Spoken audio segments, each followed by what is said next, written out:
Hey, I think I woke somebody up. Welcome to Caching in the Northwest. You know, this is the podcast from the birthplace of geocaching right here in the great Pacific Northwest. Now, it's Thursday at 9 p.m. Pacific. They call me Chris of the Northwest, and we're going to talk about geocaches and geocachers from here and all around the globe.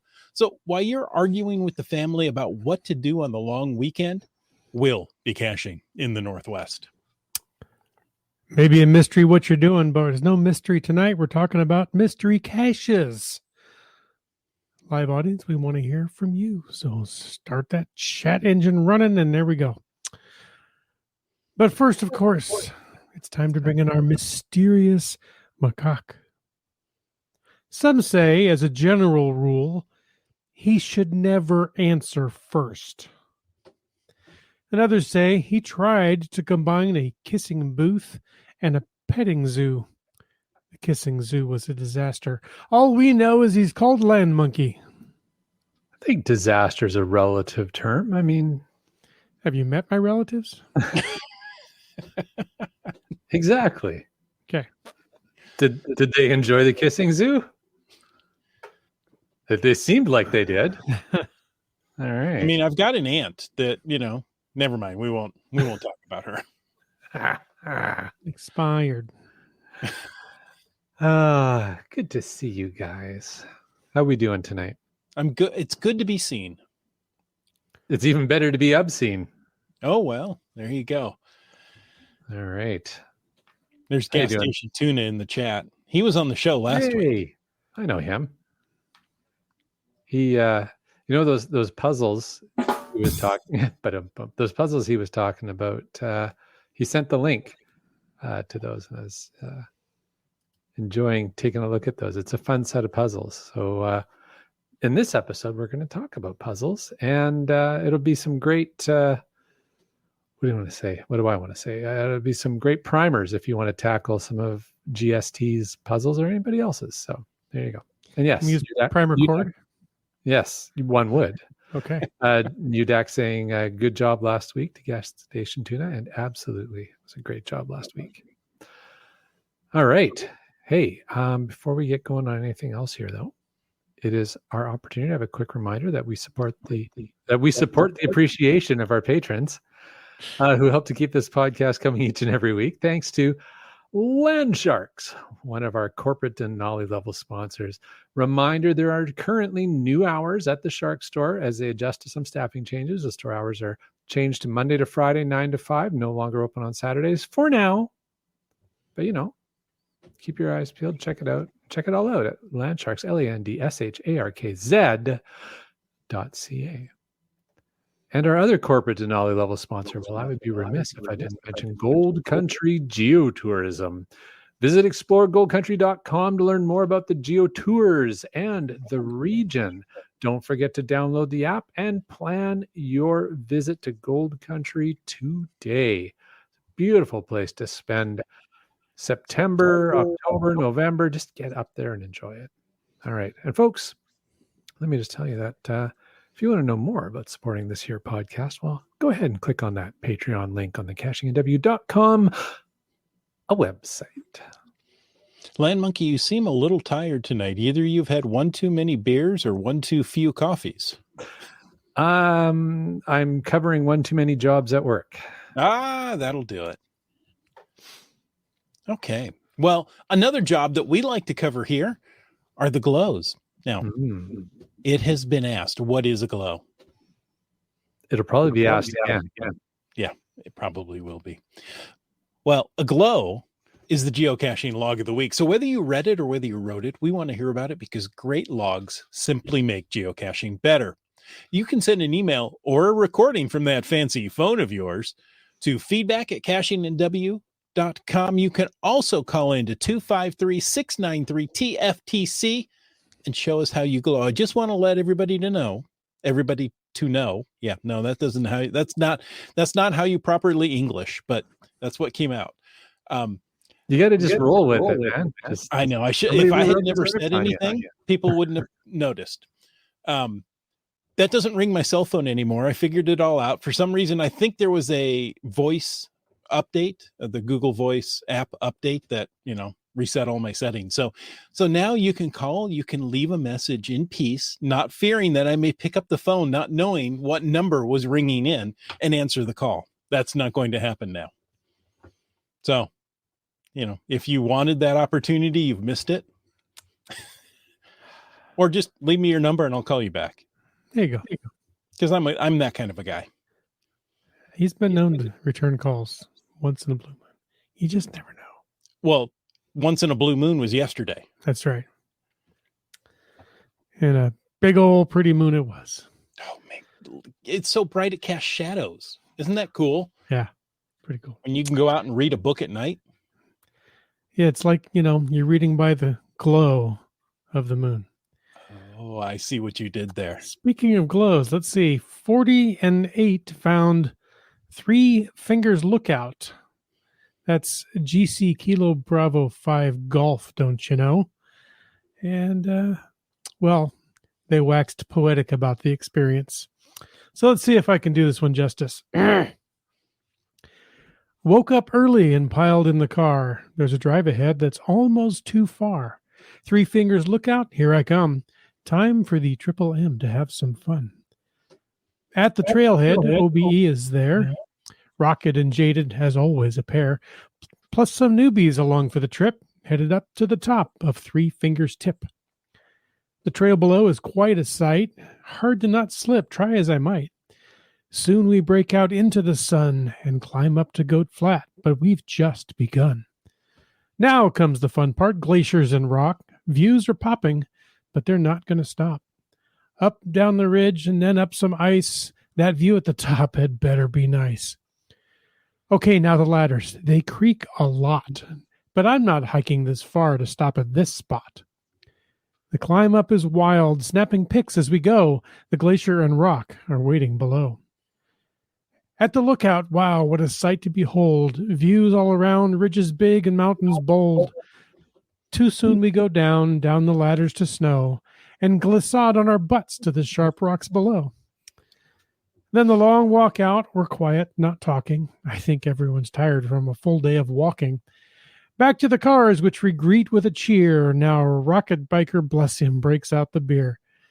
Mid-mountain mountaineers, it's my kind of crew. I'll spend the day in the mountains anytime with you. Until next time, my friends, give the Triple M a shout. This really is what hiking's all about. Well, nice. That sounds like a great adventure. Now I'm going to Certainly does. That GC code and check this out. Geocaches says, "Oh my gosh, this glows fantastic already." Indeed. That was a fun one. That was fun. Well done, and thanks for sending that in. And thanks for reading it, Jim. So what I do. You have very good timing, Jim. You can read that well. And I just admire anybody who can write in rhyme. That's, It's pretty impressive. Me. But other people, it just flows. It's not a skill I possess. No. Jim, you must be accustomed to reading good poetry. I can read good poetry. I get a lot of it in the house, but it's not from my penmanship. Not from my creativity. Exactly. That seems like it's a mystery. But tonight we're going to talk about mysteries. You want to add into tonight's chat, use the hashtag mystery or the mystery hashtag, however you want to look at that one. We'll add that topic into tonight's show. Of course, you can use the hashtag FATAS to bring up anything you'd like in the after show. It doesn't have to be a mystery. You could just be bold and say what you want to say in the after show. Of course, we have the dueling hashtags of podcast baking and podcast drinking to let us know what you're chewing and sipping on this evening. Very good. Hey, before we get into some news, I'm keeping an eye on the chat here tonight. We've got dueling lackeys in the chat. I see that, yeah. As well. So just as a lesson here for everybody else who's watching, either recorded afterwards or watching live, Geocaches tells us live she just submitted a potential future glow by her fellow lackey JT Coffee. Thank you very much, Geocaches. And thanks for writing the log that we look forward to reading. Yeah. There All you right. go. That Thank was you fun. so much. We'll have to go check that out. Maybe it will show up next week. Maybe. never Or know. we could just stop the show right now and go read it and then tell people what we think. We can do Caching in the Northwest Reacts, Oh, there you go. new video series. There you go. Cold read all the logs. We'd probably end up with something like Soapy Boy once again. Undoubtedly. And that's not good for anyone.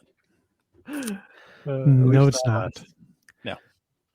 Well, let's see. News this week from the geocaching blog. Ready for the final challenge? And it's all in everybody's head now. Earworm. It's time for the final challenge. They spun the wheel again and chose the final challenge. It's all about teamwork makes the dream work. This challenge is celebrating the community connections and teamwork, well, that make geocaching so doggone special. You earn points for finding and logging caches, as you do. But September 4th to October 1st, this last period, the geocaching is highlighting the teamwork and community building of event caches by offering extra points for finding and logging event caches and CETO events. To shine a light on the community spirit of all the cache hiders who create geocaches for the community, geocaching is also offering extra points for finding highly favorited caches and receiving favored points on owned caches. Nice. So big points. Tell us all about the big points this time. Well, there's big points on this one. What I'm really curious about is they spun the wheel, was it 6 times, 8 times, and never got a duplicate. Right? I mean, what an amazing how spinner. lucky are they? Yeah. Anyway, this is a leader point board challenge. So the points are as follows. Attend an event anytime, any event. That's 75 points. That seems like a lot of points. It does. A CETO event, which is also an event, 75 points. If you find a cache with 10 or more favorite points, there's 50 points. And here's the kicker, that certain people will never have to leave their comfortable chair and they'll get all the souvenirs. You can receive a favorite point on one of your caches. That's worth 50 points. Yeah. A regular old found it log, those that we do all the time, that's 25 points. Except for Adventure Lab locations. Interesting. That's excluded this time. Adventure Labs this time. Yeah. So I want to make sure I understand this. So it is, you get a point for everybody on your leaderboard who does these same things. So your leaderboard has 10 people in it? I don't think so. Doesn't your leaderboard have more than 10? You can expand it. These are leaderboard points. So the easy souvenir you can get by getting 100 individual points on your leaderboard. Yeah. Yeah, these are the points that you receive for attending events or finding caches. Okay. So it's okay, but the whole teamwork makes the dream work thing made me think that that's the events part that of it. you're getting points from you're collectively everybody working together to get the points. That's why I was confused. All right. So they're just celebrating community. You should really just remove everybody else from your leaderboard and just track your own points and just who cares what anybody else does. Right. That's the community aspect they're looking for. Or you compete with everybody else. As gas station 2 and say, the leaderboard tell you what you have in bragging rights. So you just compete with everybody else. And it's really, it's less about community and more about competition. Well, for some of us. If there's no community, you have no one to compete with. Oh, interesting. I was just trying to find the dark underbelly of it. That's all. The dark underbelly is the hard souvenir this time. You have to get that by earning 1,000 individual points on your leaderboard. And Land Monkey, just for you, will make everything worth just 1 point. All right. So it's going to take me an extra week. Okay. Yeah. Take you Except 2 for all weekends. the 50-point hits you get from people favoriting your caches. Mm-hmm. You could get Well, you halfway know what? there without ever leaving home. With all my teasing aside, really keep Rod Chalk on my leaderboard. Yeah. All teasing aside, though, I mean, it's a good opportunity. If you were thinking of placing some caches, now would be a good time. Yeah. If you're going to place some, fun cache that you had an idea, and 50 points every time somebody finds it and gives it a fave, that'll add up fast. Two favorite points, and you've got the easy souvenir. Right. Exactly. 20 and you've got the hard. Breiling is working on a plan to complete the hard challenge with only highly favorited caches, those with 10 or more favorite points. Just need 20 of those on one day, and that's what he's planning on doing. Yeah. That'll do it. Komokino says, caching is a hobby, not a game for me. Oh, there you go. I can relate to that. It's a blood sport for me. Yeah, that's right. I donate a lot of blood when I go caching. I was going to say, yeah. Blood, not from the competition, but just from the experience of just from the blackberries. Yes, absolutely. Yeah.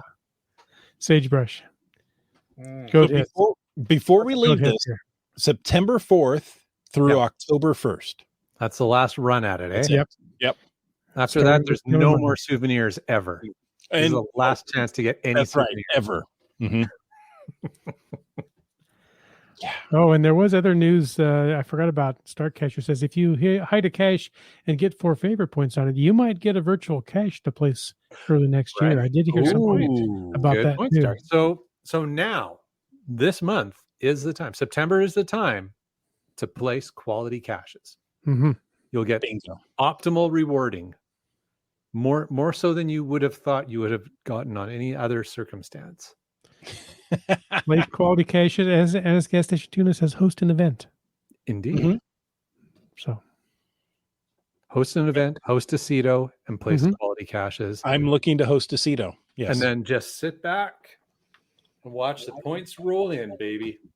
Well, if you attend a CETO, you get 50 points, and you get the CETO season souvenir. True. Look at the souvenirs rolling in. And like I said, this is your last chance to get any souvenirs from HQ. After October, that's it. They're gone.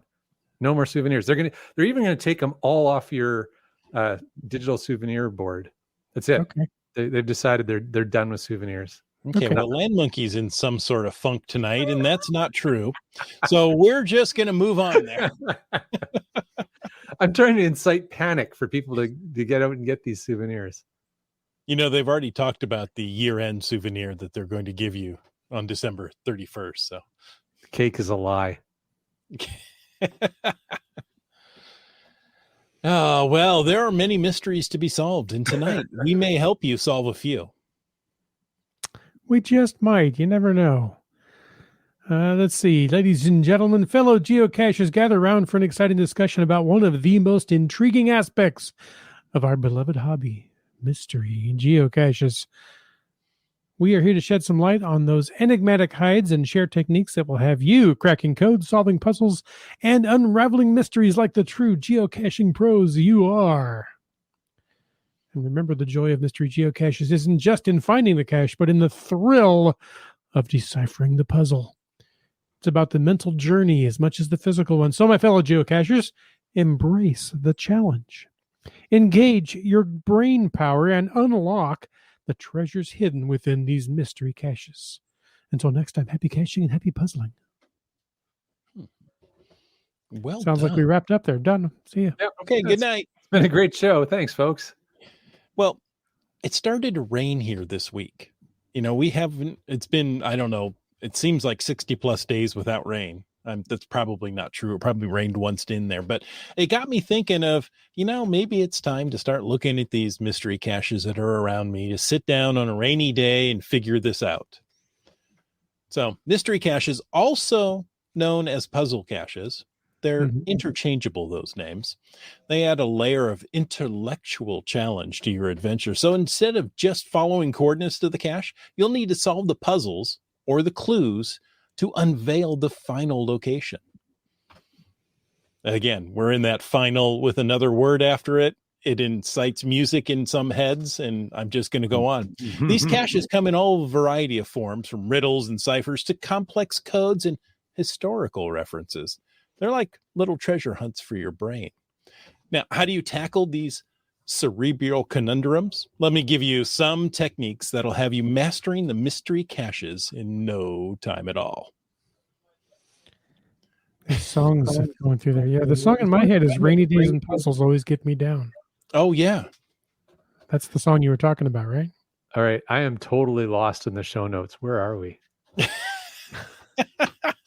Well, let's talk about examining the source material.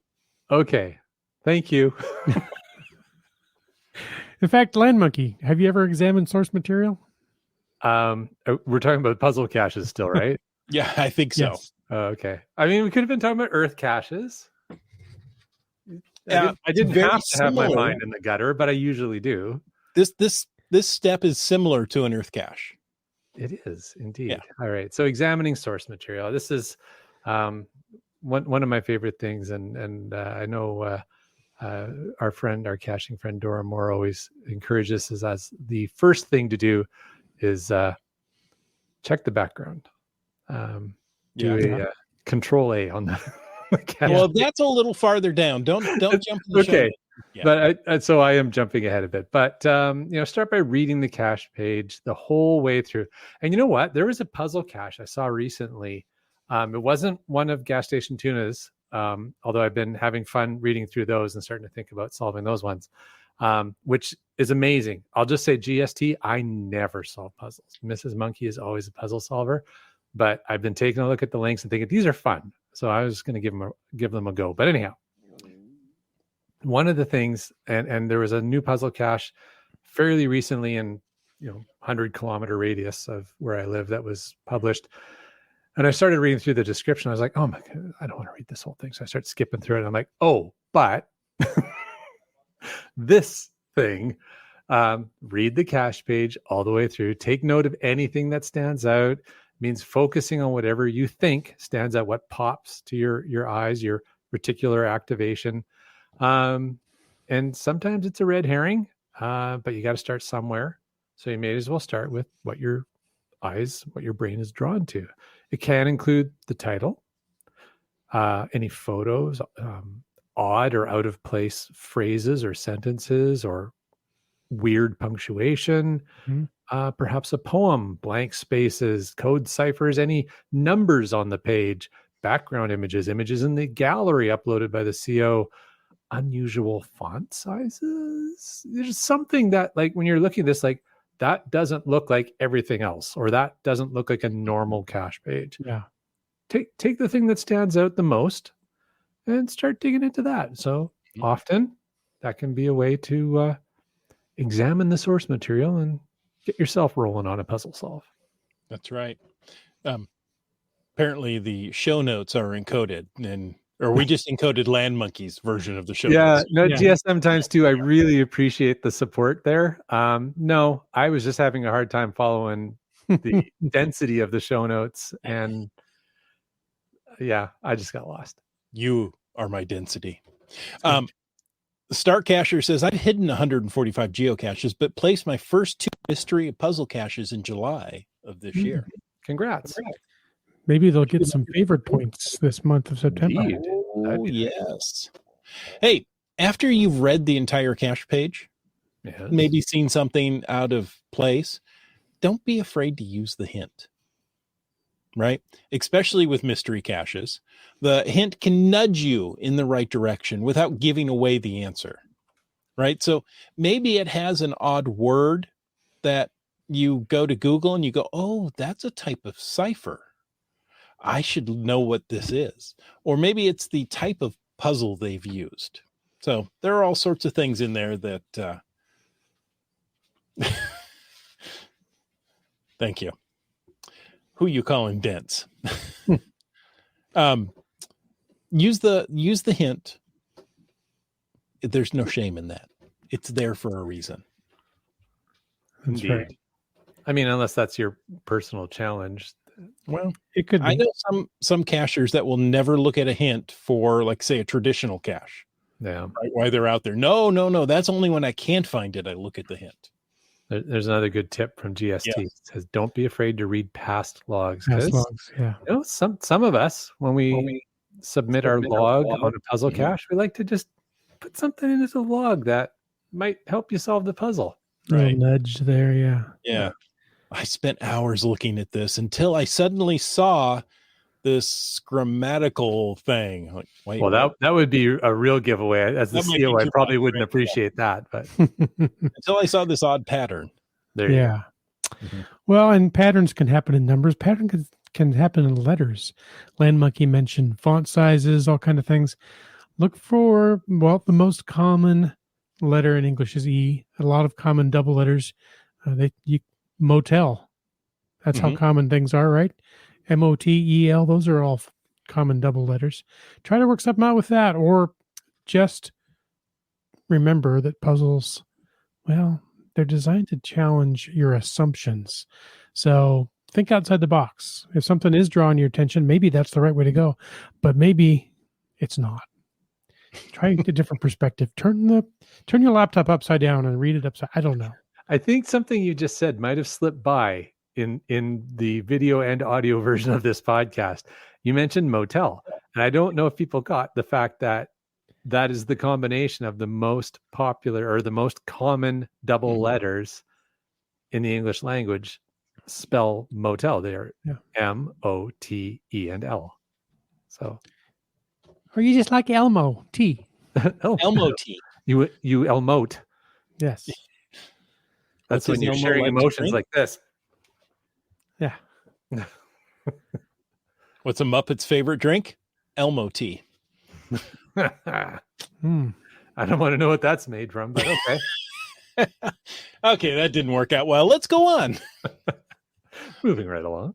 Land Monkey, we're at the next section of show notes. Deciphering codes and ciphers. Yes. Okay. Spoiler, we're going to talk about deciphering codes and ciphers. All right. Hey, folks, but codes and ciphers, often puzzle caches are going to leverage codes and ciphers. And there's all kinds of different ones. And there's some fantastic websites out there that'll give you a bit of a leg up on it. But, if you're familiar with some of the common codes and ciphers, you don't need to be able to decode them at a glance, but you can look at something and go, oh, that could actually be this. Morse code, a Caesarean cipher, alphanumeric conversions. Morse code is one that I've often seen done in different ways in puzzles. People will use different characters to represent the dots and dashes. Mhm. And so if you just see, you might not be able to read it at a glance, but you're like, oh, hold on, this looks like. I've seen it with capitals Yeah. and small letters. There you Right? go. You look at That's it and you go, why did they use capitals? All that. Maybe a Caesar cipher. I don't know about the childbirth cipher. Well, the Caesarean cipher is when you go out the window. Okay. A2 Brute. All right. Any salad can be a Caesar salad if you stab it enough. Yeah. Online code breaking tools, as we said, can be a lifesaver. And Gas Station Tuna, once again, says the Geocache Toolkit app is great for different ciphers. And it is. That's a great tool to have at your disposal. Some other ciphers that you start to recognize when you see them. Bacon cipher. As soon as you see things that look like they're sizzling and popping, then that's probably Kevin. a bacon cipher. Yeah. If it's 6 degrees from something else, then it's probably a bacon cipher. Mm-hmm. Color codes. Oh, that's an interesting one, like RGB color codes and some of Or stuff. resistor color codes. Oh, yes. That could be. But yeah, so you get familiar with these things, you start to see them, and again, it becomes that recognition, right? Your brain. We were talking about this a couple episodes ago, but your brain sees it and it's like, oh, I've been wired for this once before. We should look into this. Or I've been burned by that once before. That would be the bacon cipher. Okay. Don't burn the bacon. No, never. And yes, thank you, CRS 98. CRS 98's reading the show notes. Yeah, so the CO can put the name of the cipher in the title or on the page to give you a starting point. I've seen ciphers using the bacon or caches that use the bacon cipher where it'll be something like, pigs are yummy or something like that is the name of the cache. You're like, oh, that's kind of weird. That has nothing to do with what's written in here, but And we're not talking about the meat. We're talking about more Sir Francis who yes. came up with this. Well, I mean, yes, that's where the cipher actually came from. But as soon as you say bacon, we just think about Startcacher. So That's true. one last thing on this codes and ciphers. People, my show notes say people also really like math. I would debate that. But anyways, coordinates can be hidden using things like pi, Fibonacci numbers, base conversions, prime numbers, all kinds of mathematical equations. Like Limax would do. Like Limax would do. Some of us hate random strings of numbers, but some people love them. And I guess technically they're not random, but they look random. But they look random, right? It's tough too. There's a certain subset of people that really like math, and I think they're referring to puzzle cache hiders. Mm-hmm. Yeah. Here's another good one from Doramore. When we're talking about checking the puzzle name, check the CO's name. If there's a cache all of a sudden published in your neck of the woods, and it's a puzzle cache, and the name of the CO is unfamiliar to you, well, click on the name, see if it's a real person, or if not, Google the name. Could be a clue. Great tip. That's true. And that's something we get into. Well, that's part of the source material, right? Of what's going on. Komakino's hungry now because we're talking about pie and bacon. Fair enough. Mission accomplished. IHAM says one of the Bleckley Park ones I did used a one-time pad that was encoded in the background image. We can talk about that a little later, but a one-time pad is source material where then you use a series of numbers to say, like, go to page 32, line 4, word 8. And that's what you're looking for. So shadow passes over the house of Passing Stowe. A passing Stowe, yes. Yeah. Geocache says, math? Immediately no. Immediately. Yeah, exactly. Not just no, but immediately no. Big thumbs up to that. This is where you leverage the community of geocaching this month and phone a friend. Yes. Work puzzles as a team. Doramore says, no math after 3 p.m. is the rule. I like that. She's the morning mystery. The math stops and the beer begins. Sometimes you have to use trial and error, right? Just keep trying. If you don't know what type of cipher this is, just try a bunch and see if anything comes out. That's also where some of those solving websites will help you. Is it rot 13? Is it rot 26 wouldn't work. Is it rot 13, 14, 15? A to A and B to B. I'll never get this. I love rot 26. I can just get right off. It's just one of those codes I get. Yeah, multisolver.de is a website. That sounds very German. One of those websites, yeah. Ja, Deutschland. So it tries a large number of codes all at one time. Wow. The trial and error is, I refer to that as the brute force method. Just try everything until something sticks. And it may not give you the direct answer, but you may start to see a pattern develop out of that. Mm-hmm. There you go. Like, boy, that looks close to a word. Let's keep trying. I see patterns in the bald spots as I'm pulling out my hair, because I don't know how to practice patience, which you should. Puzzles can be challenging and time consuming. Take a break. You only have so much hair on your head. Come back with fresh eyes, or, don't get discouraged. This is supposed to be fun, remember? That's right. Puzzles are fun. Yes. They can be. If they involve math, apparently not. Yeah, but like a lot of things, the more you do, sometimes the easier they get. you'll pick up techniques along the way. You'll recognize things like we said, oh, I've been burned by this one before. I know where to start with this. So every time you solve a puzzle, it's a learning opportunity, and muscle memory just gets a little stronger every time. Exactly.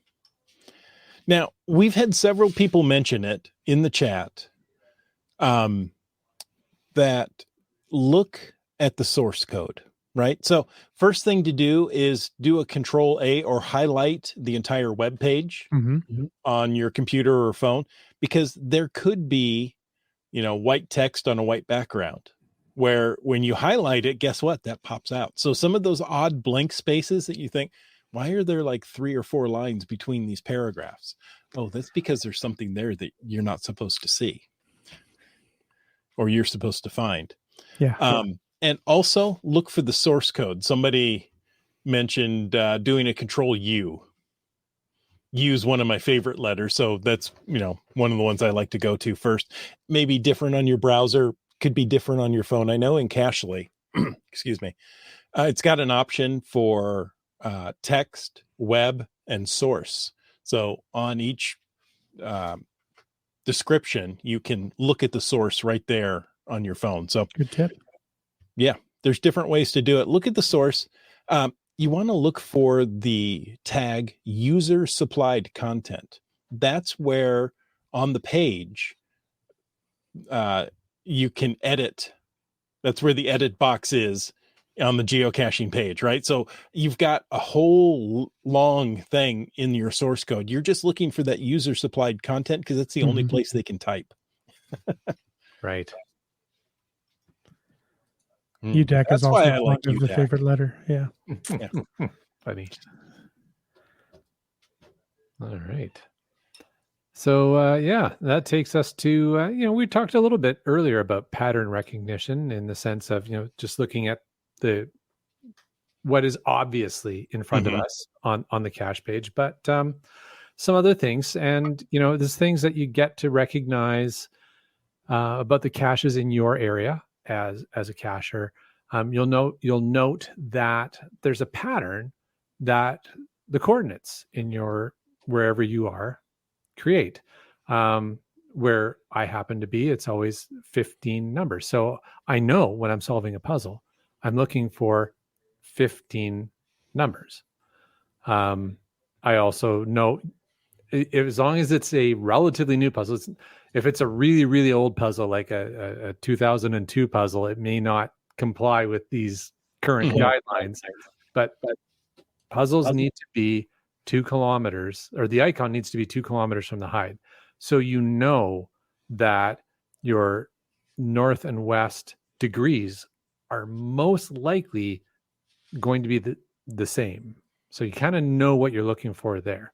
So then you're starting to get into minutes and decimal minutes. But again, like I said, that it's the degrees, decimal minutes format. Generally, some puzzles are trickier, but generally that's what you're looking for. Can be some combination of 15 or 14 numbers, or maybe they'll just assume that you're going to know what the degrees are, so they'll just give you the minutes and decimal minutes. So now you're looking for 10 numbers, or even just 6 numbers if you're just looking for the decimal minutes. So there's different patterns you can look for. Sometimes people are mean and they put them in UTM or some other format. Just remember there are 15 numbers in a typical geocache coordinate. 15 to 14, where you are in the 14 or 15, right? Yeah, it depends. All computers are going to use a 0 if it's 3 digits. If it's a 3-digit, come on, not latitude, longitude. If it's a 3-digit longitude, I got it out. It took me a while. Computers will stick a 0 in there. The cache owner may not. He may use a 2-digit one. So just know that, depending on where you are, you're looking for 13 or 14, or 10 or 6. So once you know what your local coordinates look like, for me, if I'm looking at one, I'm seeing North 47, West 122, right? If I can find those numbers worked out somewhere, I know I've got it, right? So if I'm looking at a cache page and, it's using an alphabetic code and I see D and G, I know that's 4 and 7. That's the 4th and 7th letter of the alphabet. Aha, I've got this code. 47 degrees north. You're so cute how far south you are. I know. Isn't it cute? What are you at? 49. Okay.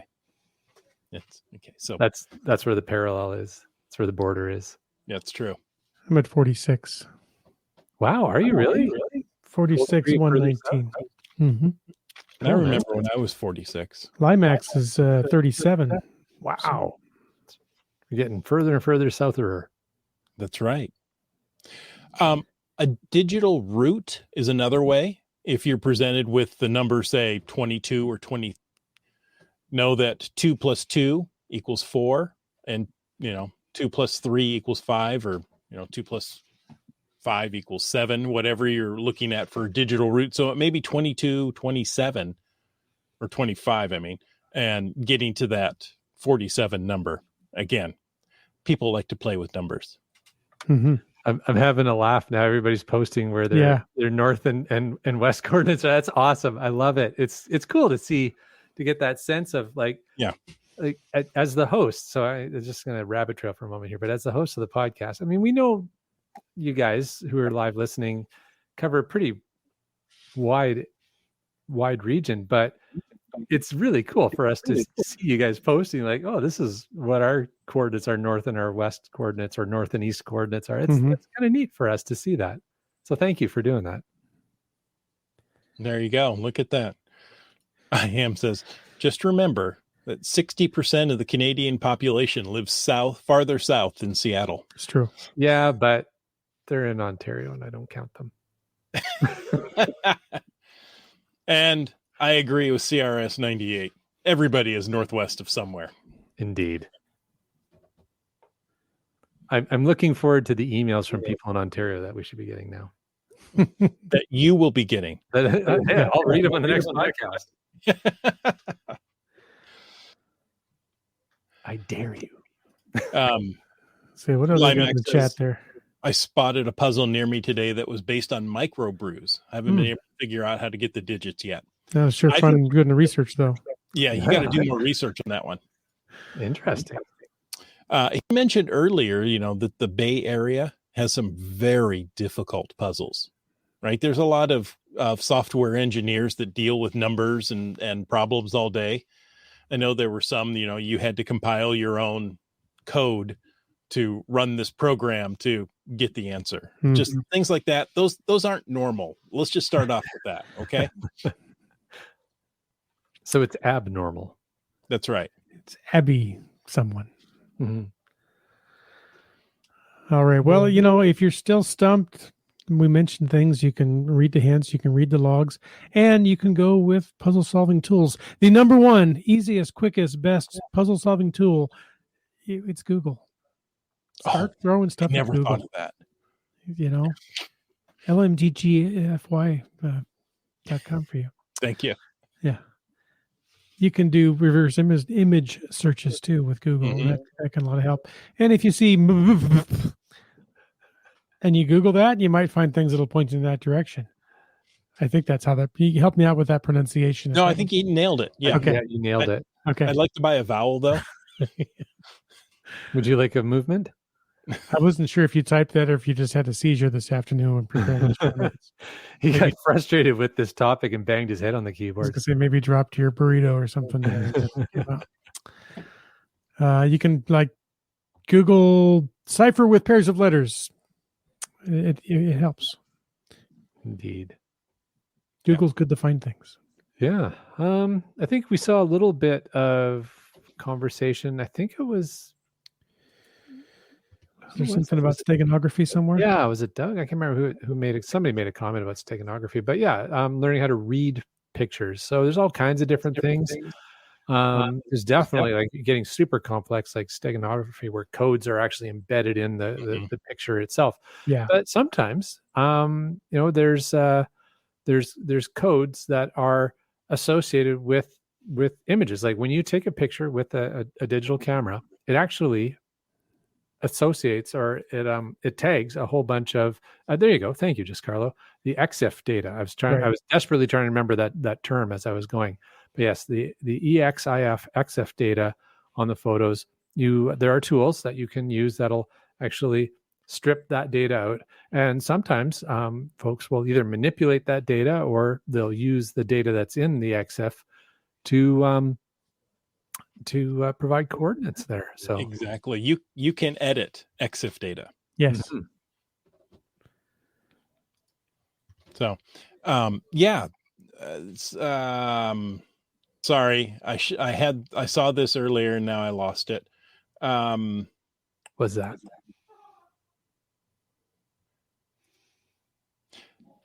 From Komakino, he says there's a whole series in North Seattle which you have to look at a picture in the gallery to get the final coordinates. Right, Oh, so pictures. Yeah. there you go. Sometimes pictures, they could a cache owner can put in a picture very small, right, that has incredibly small text on it, or the picture itself is small, and it's just hiding in the gallery, and that's going to give you the hint you need. Absolutely. We have a hider in our area that is very skilled at image manipulation and has done things like, do you remember the old Mad magazine where you would fold the back cover in a certain way and get a different message? Yes. Love Yes. those. Done things like that. From the usual gang of idiots. Yes. What, me worry? Exactly. Exactly. Thank you. Other ones where it was just a series of points, but if you overlaid that on the proper map, it highlighted things and you found out what was missing, and that gave you, the way to start looking for this. So Yeah. Very interesting. Very cool. Well, folks are already jumping to our next topic, which is, I think the next topic here is collaborating with others. And Yes. there's been a lot of conversation about collaborating with others. Seems appropriate for this month's challenge. Indeed, right?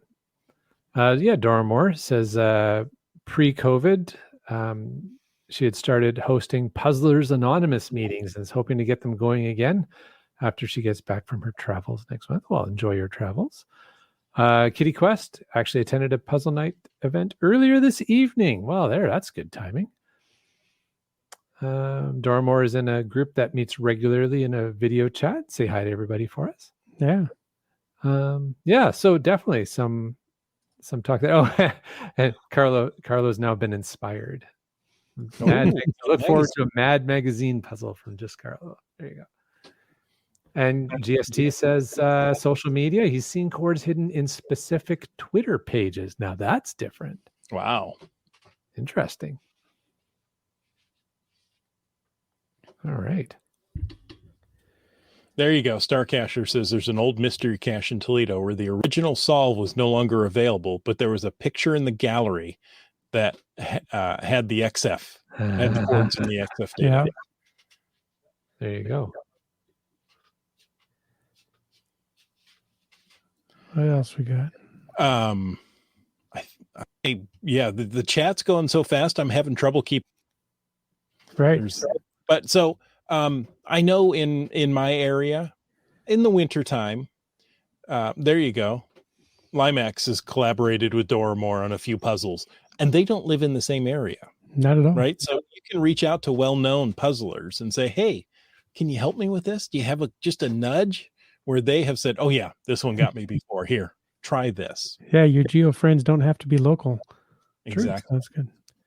I finally found it. Starcacher contributed earlier after several solve attempts, asking for a hint at an event or asking a geo friend like Limax and Dormore did, who had previously found his next step.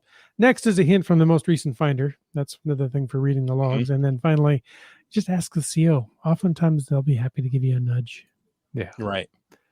Most CEOs want their caches, their puzzles to be solved and their caches to be found. Right. Most. Not all, but most. They put them out there to be found. So, if they can get a find on it, yeah.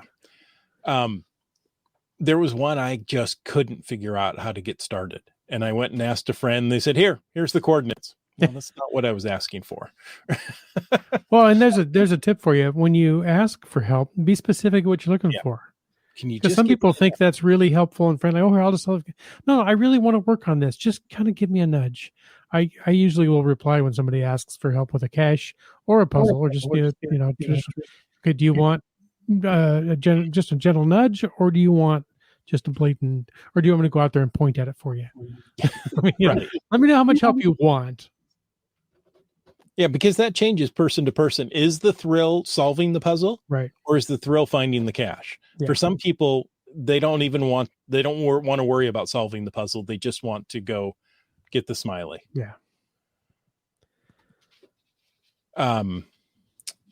So you can engage with the community.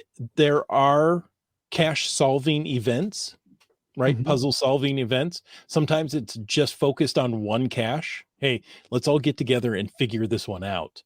Other times it's, general. Hey, come on, bring your puzzle problems and let's work them out together.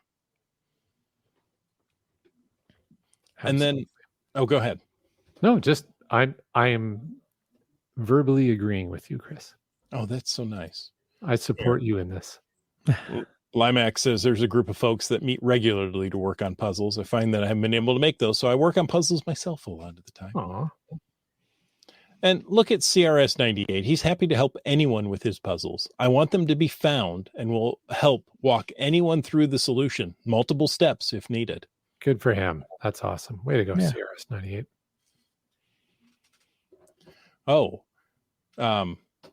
Gary says we have an origami cache here where you use a YouTube trainer video and print a provided sheet of numbers that when folded correctly, you are guided to the final chord. I like Wow, that. that's taken the Mad Magazine trifold to a whole new level. That's good. That's cool. That sounds like fun. And Komakino saying, just to prove that CRS 98 is correct, he has helped him with some of his caches before and explained them in a way that didn't make me feel bad for not knowing what to do. CRS 98, it's great to hear that you don't use the word stupid when you're explaining how to solve your puzzle to people. Good for you. It's so easy. A caveman could do it. Yeah, what's wrong with you? Why are you asking me this? They want the GC code for that origami cache. Yeah. Yes. Yeah, share that. That's cool. Cool. Now, sometimes Mhm. puzzles are just poorly designed. What? It happens. I'm going to be honest here. I've heard the term moon logic by a lot of cachers. The I haven't puzzle may heard that be before. No, overcomplicated, or it may be illogical or simply to force the cacher into the mind of the CO to figure out what they were thinking. I call Before those you what can was I solve it. thinking puzzles, but yeah. Yeah. So what helps in that is have somebody beta test that puzzle for you. See if they can figure it out. And, if we had a reviewer on here, I believe every time you submit a puzzle cache, you have to submit not only the solution, thus the coordinates, but how you got to it, the steps to get to it. So it's not, impossibly difficult. Right. Yes, you have to come over to my house and I have a stack of 15 newspapers on my desk, and look, they spell out a word. If you read down them, there's no other way to find that. There you go. Here's a new rule I bet you didn't know applied. Oh, I did not. Every time you submit a puzzle cache, you have to submit a beer to your reviewer. Okay. Funny. And CRS 98 says nobody's stupid. You're just inexperienced in the things that don't know how to cache. I once heard it said, don't judge a fish by its ability to climb a tree. Indeed. There's a few comments about the online jigsaw puzzles. Gas Station Tuna just commented on it. They drive him crazy. Somebody, I can't remember where it was. Somebody much earlier commented about the one. Please no multi. Yeah. Yeah. Where was that one? I can't remember where that was. It was early on. There was a series. It was a multi-cache mystery, right? So each stage was a puzzle, And at one stage, there was a physical puzzle in a box. You had to put the puzzle together to see the coordinates for the next stage. There you go. That's the one from CRS98. No ridiculous high number count online jigsaw puzzle. And it's funny though. It's like everything else in this game. There's a wide variety of things that people like and enjoy. Mrs. Monkey will sit there for hours solving the online jigsaw puzzles. She enjoys those. It's relaxing for her. I look at them and I go, yeah, no. So it's like math. Dora Moore says, I've never failed at solving a puzzle. I've succeeded in finding ways that doesn't work. Funny. Max prefers a jigsaw puzzle count of 1. Oh, okay. One more, and then we'll move on. JCar says 100 to 200 pieces are fun. 500 pieces with similar color, not so much. Yeah. All depends on the individual, right? Yeah.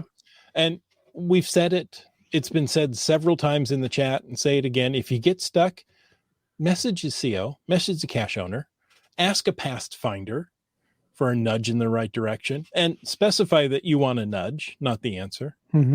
Right? So there you go. There's some ideas on how to solve some of these puzzles. And now that, maybe the rain is coming, that might not be a bad thing to do. Sit on a rainy day and figure out a puzzle or two. There you go. Or connect with some friends. Or hold an event. Go ahead and hold an event in the next month. Get those 75 points for attending an event. And there's the origami cache. Just as we're wrapping up, there we go. Thank you, Gary. The origami cache is GC2CH65. That's going to be Charlie Hotel 65. Nice. And folks, thanks for taking the time to listen to this episode of Caching in the Northwest. Yeah, thanks. Land Monkey would like to say, I'd like to take a moment to thank there. Just give me a Land minute. Sharks and Gold Country Geotourism, our corporate Denali level sponsors. Hey, landsharks.ca is the outdoor adventure and geocaching store. Check them out online, and remember, they're shipping those online orders daily. And for absolutely amazing geocaching adventures, check out exploregoldcountry.com. And folks, we want to thank all our faithful Denali level supporters. That would be Land Sharks, Gold Country Geotourism, but also Team Squirrel, Groovy Owl, Cool Cow Cachers, and Cachly, the geocaching app. Folks, if you want to know more about supporting this here podcast, well, why don't you click that Patreon link on the cachingnw.com website. Oh, I thought maybe we lost Land Monkey there. He just stopped breathing. Somebody who clicked on that was just Carlo. Yeah, and GeoNav Pro. Also a clicker, Camp Clan. The Flag Man. RE54321. Big clicks from Logwork. And Peach of Washington. MNerf. Team Noltex clicks. Do you click? Oh, how about Subway Mark? How about in the chat tonight, geocaches submitted a glow. Indeed. Alaro Brick, which rhymes with click. Seebeck Tribe. Genies. Sky Hawker has clicked. LG 9000, our favorite clicking appliance. Indeed. J Your appliance is clicking. There may be other issues. Right. J-Car's a clicker. Indeed. Just finding our way. Click. Boomer 365. That's more of a long press. Yeah. You clicked that. No, you clicked. How about that? Indeed. And if you're a spilly clicker, you'll need a wet coaster. And we have Kev ClickMacD. RAR 285. GSM Click 2. Double click. Ah, there you GSM go. double click. Nice. Utox to rocks. Greenwords. CRS 98. I believe that stands for click right something. Sometimes. Dora Moore, live in the chat. Yeah. Limax as well. Anteus, not live in the chat, but has clicked at some point in the past. Mm-hmm. Sege Hove, he's a clicker. Kid Vegas 19. BC Rock Clicker. Mountain bike. Trexer. Gas Station Clicker. B Pendragon. Hacker Doc or Clicker Doc. How about I that? was just going to ask if that was. There you go. Ooh, hey, I get to say a new one. I haven't said this one before. Recently clicked Nervous Energies. Thanks for joining the family. Yeah. Clickers fans for life. Or Broncos. Winos Click Seattle. MC3 clicks. Korsgott. I couldn't figure out, should I say Click Scott? And Clicker Quest. Oh, folks, thanks for taking the time and enduring with our silliness this evening. As you listen to this episode of Caching in the Northwest, your support helps keep the quality shows coming. So if you like the show, please click on the Patreon link on the cashingnw.com website. If you didn't like the show, click there and let us know what you want us to talk about. In either case, please subscribe where you get your podcasts and give us a review. If you were in a restaurant, you would click. If you were in a live audience, you would click. But since you're on a podcast, leave us a free, fast, fabulous, fantastic 5-star review. That involves clicking.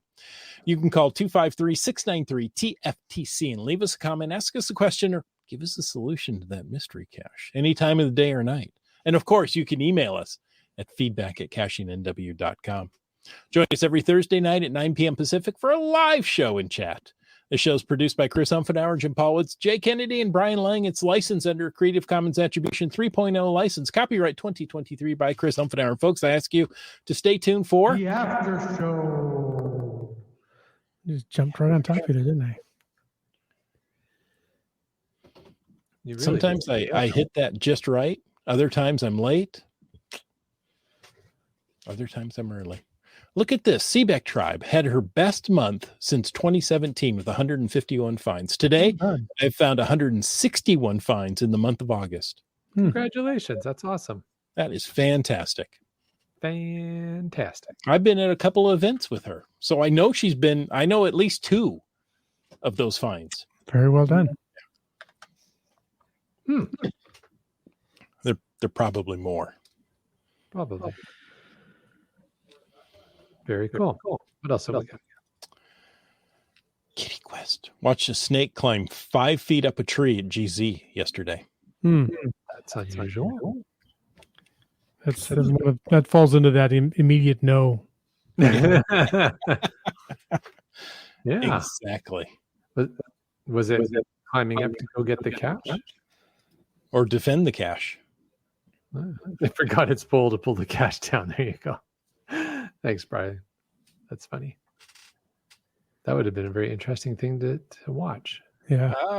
I think that's all the tasks we have. Yeah, not a lot of FATAS tonight, but that's okay. There was a lot of chat. Yeah, it was really active. We really appreciate that, everybody. If you got a chance, go out and look at the moon. It's not 100% full. It's only 98% full tonight. But if you missed it last night, it's worth it. It's beautiful. As long as you got a clear sky. If you've got a clear sky. Yeah. Alrighty. And until next week. Until next week. Yes, that's right. I've done this for 12 years. I still have some issues every now and again. Hey, this is a live show and I'm a live person. I make mistakes. If you don't make mistakes, talk to me about becoming a host on the show. Apparently there's going to be an opening. Yeah, maybe. Hey, until next week, get out and get caching in the Northwest.